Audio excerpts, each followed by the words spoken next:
Robbery defense lawyer. Robbery is theft accomplished by violence or the threat of violence.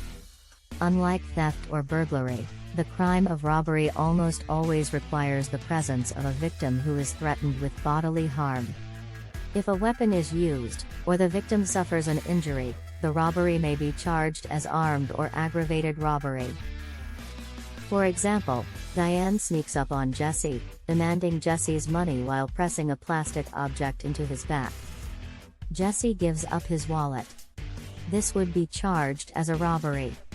If Diane used an actual gun, or Jesse was injured, the crime likely would be elevated to armed robbery or aggravated robbery. The element of force sits at the core of the crime of robbery. The timing of the force matters, too. For example, if a thief uses violence only when attempting to flee the scene, the charges would include theft and perhaps assault, but not necessarily robbery. The use or threat of force can be slight. A robbery has occurred if a small amount of violence or intimidation is enough to coerce someone to turn over property. Physical differences between the robber and the victim, size, age, disability, would be considered in the analysis. A thief must not necessarily use great force to commit a robbery.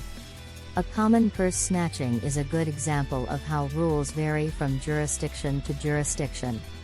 Some states, such as New Jersey, require the use of force to increase the danger for the victim. In other states, like Maine, juries can conclude that the force used to grab the purse could satisfy the use of force element of the crime. For more information and a free consultation, please call at 314-726-9999 or visit us online at www.lynchlawonline.com.